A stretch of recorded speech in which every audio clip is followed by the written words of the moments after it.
Welcome back students. आज मैं पंकज दुबे आपके सामने क्लास 10 बायोलॉजी का सेकेंड चैप्टर लेकर आया हूँ। कंट्रोल एंड कोऑर्डिनेशन चैप्टर है और इसमें जो टॉपिक है आज हम बात करने वाले हैं control and coordination in human beings में कैसे कंट्रोल एंड कोऑर्डिनेशन होता है। तो इससे पहले आपको रिवाइज करा दूँ, जो मैंने पिछले वीडियो में आपको डिस्कस किया था, मैंने control and coordination in plants में बात करी थी और जिसमें कि कंट्रोल एंड कोऑर्डिनेशन प्लांट्स में कैसे कैसे होता है। और उसमें मैंने बताया था it is only because of hormonal system. Plants में हार्मोन्स की वजह से पूरा कंट्रोल एंड कोऑर्डिनेशन हमने देखा था और ट्रॉपिक मूवमेंट और नेस्टिक मूवमेंट्स को समझा था। इसके बाद हम आते हैं कंट्रोल की एनिमल्स में। बेसिकली हमें एनिमल्स में कैसे होता है और ह्यूमंस का ही हम इसमें एग्जाम्पल लेंगे कि एनिमल्स में कंट्रोल एंड कोऑर्डिनेशन कैसे होता है। तो दो सिस्टम है, एंडोक्राइन सिस्टम और नर्वस सिस्टम। एंडोक्राइन सिस्टम को हम हार्मोनल सिस्टम भी कह सकते हैं और नर्वस सिस्टम। तो बेसिकली जो मेन रोल है वो नर्वस सिस्टम का है ना। Nervous system is system made up of neurons और नर्व सेल। अब इसमें जो मेनली जो आ जाता है, अगर हम इसकी बात कर लें तो हम इसको ऐसे बना सकते हैं कि नर्वस सिस्टम अगर मैं यहाँ पे लिख दूँ NER, नर्वस सिस्टम अगर मैं यहाँ पर लिख दूँ तो इसको अपन मेनली CNS और PNS में डिवाइड कर देते हैं। ये जो CNS होता है CNS मतलब सेंट्रल नर्वस सिस्टम और PNS मतलब पेरिफेरल नर्वस सिस्टम। मैं शॉर्ट में लिख रहा हूँ पेरिफेरल नर्वस सिस्टम और ये CNS सेंट्रल नर्वस सिस्टम। तो सेंट्रल नर्वस सिस्टम में हमें दो पार्ट्स पढ़ने हैं, ब्रेन और दूसरा है स्पाइनल कॉर्ड। और पेरिफेरल में वॉलंटरी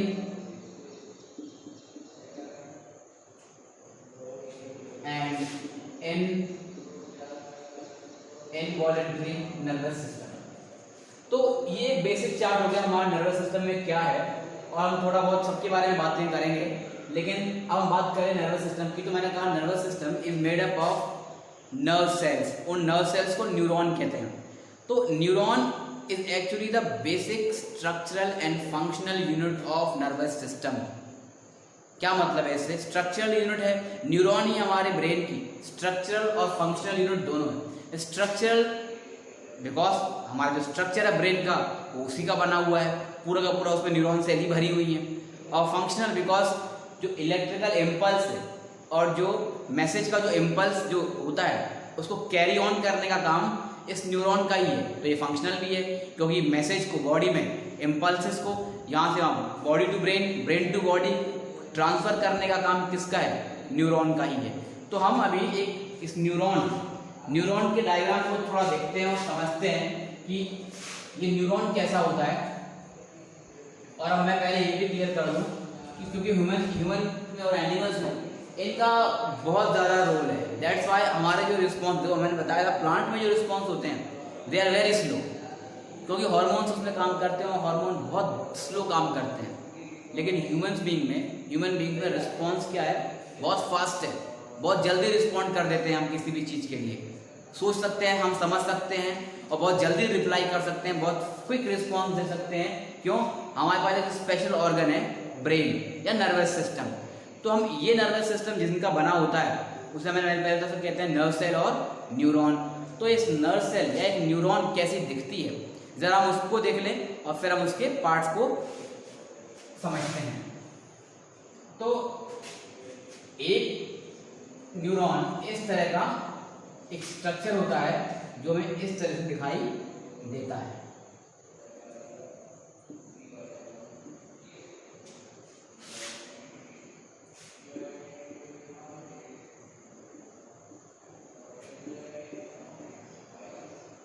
ये क्या है?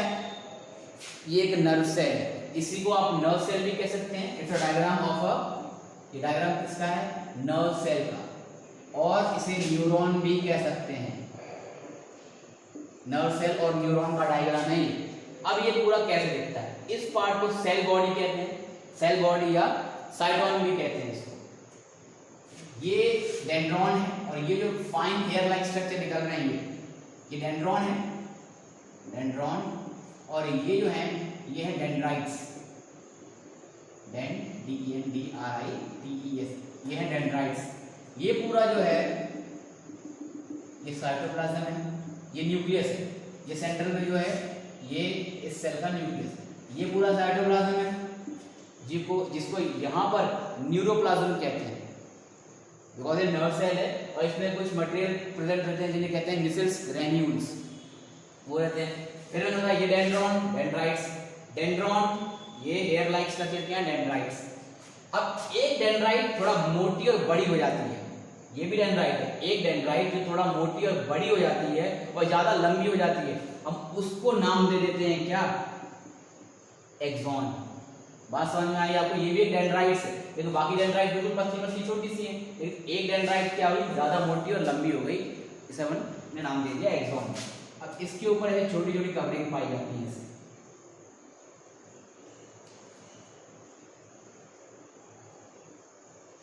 गैप के साथ, इन्हें कहते हैं माइलिन शीथ। माइलिन शीथ, ये जो आपको गैप दिख रहे हैं, गैप नहीं, ये जो आपको कवरिंग दिख रही है ये छोटी छोटी कवरिंग, इन्हें कहते हैं क्या, ये नीचे ऊपर दोनों है, माइलिन शीथ कहते हैं इसको। अब इसी के ऊपर एक और ऐसी लेयर पाई जाती है, कंटिन्यूअस लेयर। देखो अपन देख रहे हैं माइलिन शीथ तो डिसकंटिन्यूअस है, माइलिन शीथ यहाँ पे देखो डिसकंटिन्यूअस है, यहाँ पे फिर ब्रेक है, यहाँ पे फिर ब्रेक है, तो माइलिन शीथ तो डिसकंटिन्यूअस है, लेकिन ये जो हमारी ऊपर मैंने एक और लेयर बनाई है कंटिन्यूअस है, इसे इस कंटिन्यू के ऊपर नीचे दोनों है, इसे कहते हैं न्यूरोलेमा। इसे न्यूरोलेमा नाम से जानते हैं। हालांकि दोनों का काम एक ही ऐसा है, ये एक इंसुलेशन प्रोवाइड करते हैं, ये फैट और प्रोटीन के बने होते हैं, मटेरियल है जो शॉक एब्जॉर्ब करने का भी काम करते हैं और प्रोटेक्शन प्रोवाइड करते हैं, किसको, एक्सॉन को डैमेज होने से, प्रोटेक्शन करने से ये बचाते हैं।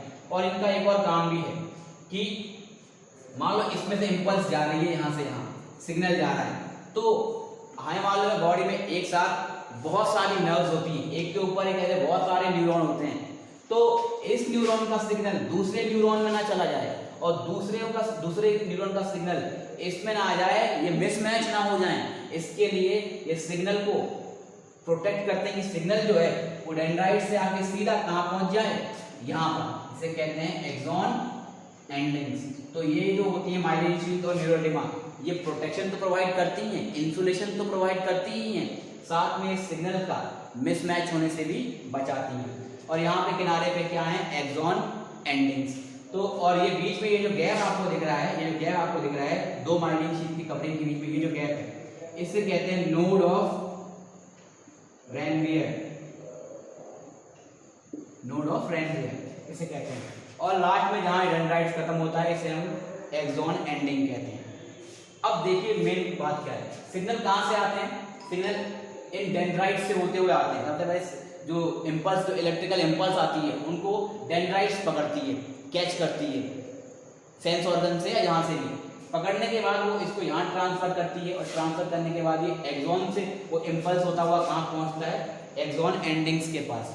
अब एक्सॉन एंडिंग्स के पास पहुंच गया, ये एक्सॉन एंडिंग्स से कौन कनेक्ट होता है, अगली न्यूरॉन का डेंड्राइट्स, यानी अगली न्यूरॉन के ये वाले स्ट्रक्चर यहाँ से जुड़े होते हैं, मतलब अगली न्यूरॉन मतलब ऐसे रहता है, यहाँ पे डेंड्राइट्स रहेंगे, यहाँ पे डेंड्राइट्स और यहाँ पे फिर से ऐसा ही ये वाला स्ट्रक्चर, ये साइटोन, ये सेल बॉडी, मतलब ये सेल बॉडी पूरी इस तरीके से यहाँ पर ऐसे मिलेगी इस तरीके से।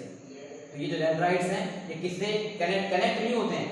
अब खास बात यहीं पे आपको देखनी है, मैंने बताया अगली न्यूरॉन के डेंड्राइट से ये बिल्कुल पास रहते हैं, लेकिन जुड़े हुए नहीं रहते, यहाँ तक आएंगे, ये डेंड्राइट्स यहाँ तक आएगा, अगली न्यूरॉन का डेंड्राइट जो है, अगली न्यूरॉन का डेंड्राइट से ये पूरा हो गया, अगली न्यूरॉन का डेंड्राइट्स यहाँ तक तो पहुंचेगा एक्सॉन एंडिंग तक, लेकिन वो ऐसा कनेक्ट नहीं होता, बीच में गैप होता है, इस गैप को साइनैप्स कहते हैं, साइनैप्स। और अब बात यही है कि जो नर्व इंपल्स आई, जो इलेक्ट्रिकल इंपल्स आई, वो यहाँ तक तो पहुंच जाती है यहाँ तक, लेकिन ये जो गैप है हमें अब यही देखना है कि वो इस गैप को पार करके आगे कैसे जाती है, क्योंकि ये जो डेंड्राइट्स हैं अगली न्यूरॉन के डेंड्राइट्स और इसका ये क्या एक्सॉन एंडिंग्स, ये आपस में जुड़ी हुई नहीं है, इनमें गैप है, उस गैप को साइनैप्स कहते हैं। तो इलेक्ट्रिकल इंपल्स जो यहाँ से आई वो अब आगे अगली न्यूरॉन में कैसे जाएगी वो हमें देखना है, वही हमें समझना है, क्योंकि हमें बताया जाता है कि ये जो ट्रांसमिशन है जो ट्रांसमिशन है ये कैसा ट्रांसमिशन है, वन वे ट्रांसमिशन है, वन वे ट्रांसमिशन है। अब मैं इसको बताता हूँ ये वन वे ट्रांसमिशन क्यों है। मैं इसको बताने से पहले एक एडिशनल इंफॉर्मेशन देना चाहता हूँ। इस डायग्राम को एक बार आप देख लीजिए, समझ लीजिए, उसके बाद मैं यहाँ पे आपको वो मैकेनिज्म समझाऊंगा। तो आप इस डायग्राम को एक बार आप पूरा कंप्लीटली देख लीजिए और मैं इसको मिटाकर वो चीज समझाना चाहता हूँ जो मैं आपको बताना चाहता हूँ कि सिग्नल आगे कैसे जाएगा, कैरी ऑन कैसे होगा।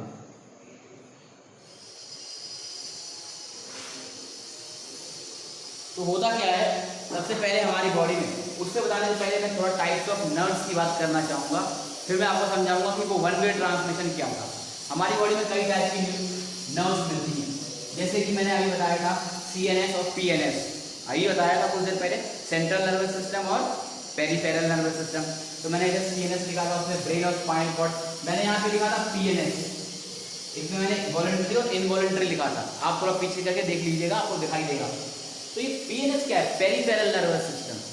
और पेरिफेरल नर्वस सिस्टम का मतलब क्या है, पेरिफेरल नर्वस सिस्टम का मतलब ये है कि हमारी बॉडी में जितनी भी नर्व्स हैं, वो नर्व्स जो हमारी पूरी बॉडी में हाथ पैर और पूरे ऊपर से नीचे तक फैली हुई हैं, वो नर्व्स मिलके जो सिस्टम बनाती हैं उसे कहते हैं पेरिफेरल। मतलब नसें जो हैं, जो मतलब ब्रेन वाली जो नर्व्स हैं, वो जहाँ जहाँ जाती हैं तो पूरी पेरिफेरी में फैली होती हैं, तो उसे हम कहते हैं पेरिफेरल नर्वस सिस्टम। तो हमारी बॉडी में जो नर्वस सिस्टम है, जो मतलब जो नर्व्स हैं, उनका जो सिस्टम है वो 3 तरह का है, 2-3 टाइप की मेन नर्व्स पाई जाती हैं। तो सबसे जो मेन जो पाई जाती है वो है क्रेनियल नर्व्स। क्रेनियल नर्व्स कितनी होती हैं, 12 पेयर्स। क्रेनियल मतलब ये वर्ड यहाँ से आया क्रेनियम से, क्रेनियम से मतलब हेड से। तो मतलब ये सारी नर्व्स कितनी होती हैं, 12 पेयर में होती है, 12 पेयर्स। और ये सब की सब कहाँ से निकलती हैं, सर से, हमारे हेड से निकलती हैं, हमारे गले या यहीं तक मेनली सब की सब they are all located inside our head only. तो ब्रेन से निकल के आँख में, ब्रेन से निकल के कान में, मुंह में और पूरे बॉडी में, गले में, यहाँ तक जाती हैं, इन्हें कहते हैं क्रेनियल नर्व्स। फिर कुछ होती हैं जिन्हें कहते हैं स्पाइनल नर्व्स। ये हमारे स्पाइनल कॉर्ड से निकलती हैं and they are 31 pairs in number. ये 31 पेयर मतलब ब्रेन तो यहाँ पे हो जाता है, आपको मालूम है, मेडुला, इसको हम आगे बात डिस्कस करेंगे। मेडुला यहाँ से नीचे जो हिस्सा पूरा जाता है, नीचे यहाँ तक, इसे हम कहते हैं स्पाइनल कॉर्ड। आपको मालूम होगा ब्रेन खत्म नहीं होता, ब्रेन पूरा नीचे हमारे पीठ के एंड पॉइंट तक जाता है, उसका स्पाइनल कॉर्ड नीचे तक जाता है। तो स्पाइनल कॉर्ड से बहुत सारी नर्व्स अराइज होती हैं, 31 पेयर्स, उन्हें हम कहते हैं स्पाइनल नर्व। ये हमारे हाथ पैर अंदर पूरे बॉडी में फैली रहती हैं। इनका काम होता है वहाँ तक सिग्नल को लेकर जाना और सिग्नल को वहाँ से लेकर आना। और तीसरी जो पाई जाती है वो होती है विसरल नर्व। विसरल नर्व क्या होती है, ये बॉडी के बिल्कुल डीप ऑर्गन्स में, ये बिल्कुल गहराई में जो ऑर्गन्स प्रेजेंट रहती हैं, ये उनमें पाई जाती हैं। और कुछ स्पाइनल नर्व्स से स्पाइनल कॉर्ड से आके जुड़ती हैं और कुछ ब्रेन में चली आती है क्रेनियल नर्व्स के फॉर्म में। तो ये हो गई विसरल नर्व्स। अब बॉडी से इन्हीं के कुछ टाइप और भी है। अगर बॉडी से आपको सिग्नल लेकर जाना है ब्रेन तक, तो उसके लिए इनके अलग अलग नाम भी रखे गए, कुछ और टाइप भी। तो बॉडी से अगर सिग्नल जा रहा है ब्रेन की तरफ, तो वो कौन सी नर्व लेकर जाती है, सेंसरी नर्व।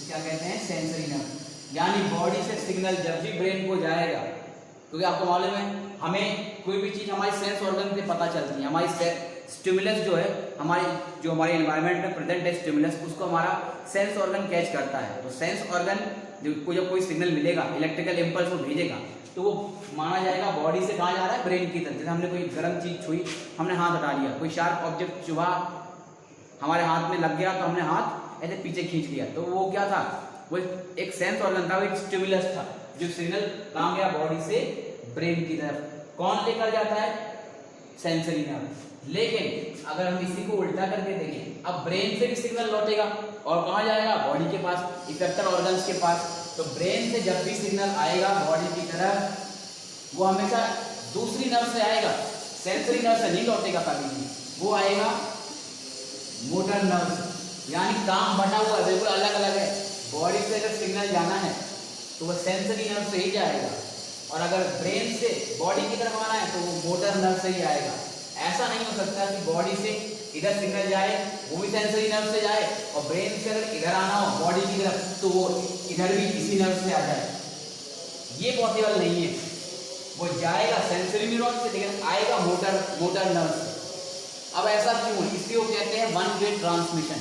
तो इसी का आंसर वहां छुपा था साइनैप्स में, जो मैंने आपको बताया कि साइनैप्स रहते हैं दो नर्व्स आगे रहती है, यहाँ पे एक्सॉन एंडिंग रहती है, यहाँ पे दूसरी न्यूरॉन के डेंड्राइट्स रहते हैं, लेकिन वो कनेक्टेड नहीं होते, उनके बीच में गैप पाया जाता है, उस गैप को साइनैप्स होता है। और हमें यही समझना है कि कैसे ये नर्व इम्पल्स कैसे ये क्रॉस करती है, कैसे पार चली जाती है और अगली न्यूरॉन में पहुंच जाती है। क्यों इसको हम कहते हैं कि ये वन वे ट्रांसमिशन है, वन वे ट्रांसमिशन। तो स्टूडेंट्स आज के लिए इतना ही। और ये जो वन वे ट्रांसमिशन है और जो इम्पल्स साइनैप्स को गैप को कैसे पार करके आगे जाता है, that we will see in my next video. आज के लिए इतना ही। Thank you very much.